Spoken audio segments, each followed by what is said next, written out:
the wrongdoer, 12b6. So you admit the wrong, but believe there's a technicality or loophole in which you should not be held liable to compensate for damages. So she didn't say anything. She didn't say, no, I didn't admit wrong. Yeah, you did, 12b6. See, but everybody else who gets a 12b6, they all scream and cry. They go, oh, why did they 12b6 me? I said, dude, that's beautiful. I wish I could get a 12b6 in my case. I said, man, I hope they do a 12b6 on me. Because at least they answer. Most times they just ignore you. And then Isn't that a failure to state a claim upon which relief can be granted? That's exactly what you think it means, and you're going to try to actually read those words, and you actually think that actually means something. You actually think that claim means what you believe claim means, and relief means what you believe relief means. Oh, wow, you got me for a problem. Yes, I do.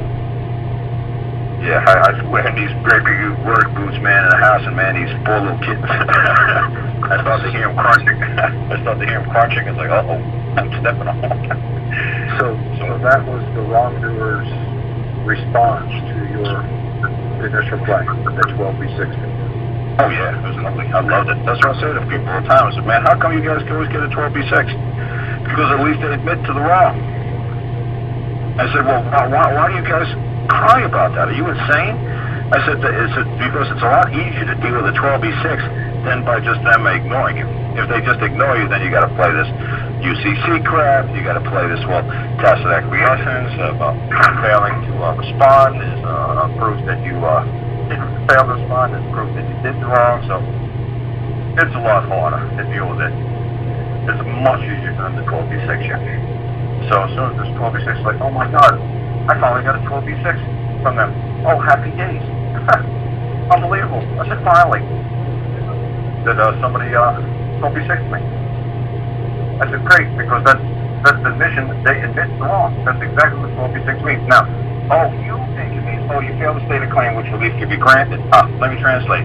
I admit the wrong. But I think there's a loophole or a technicality in there somewhere where you get out of pay for it. That's what it really means.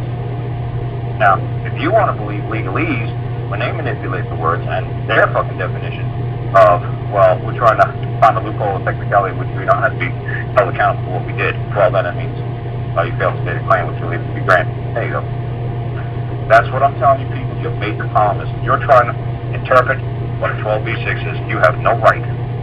You're insane. You have no authority. You have no control over that code. It's not yours. You didn't write it. If you wrote a code to create a thing like Donkey Kong or Mario Bros or something, and you created the code to make your little project, your little program work, and you get to decide what those keystrokes mean. If you think that you're going to go into somebody else's code world and decipher their keystrokes, you're out of your mind. You're wasting your time. You're wasting your life. Why don't you just ask the guy what the hell it means? They're not going to tell you, obviously, because you ain't a member of their bar association. They're not going to tell you what it really means. So when I told them what it really means, she went to stone silent. She was like, oh, well, he knows. She's like, oh, we don't admit to doing wrong, Mr. Lentz. She didn't do that nonsense. You see what I'm saying?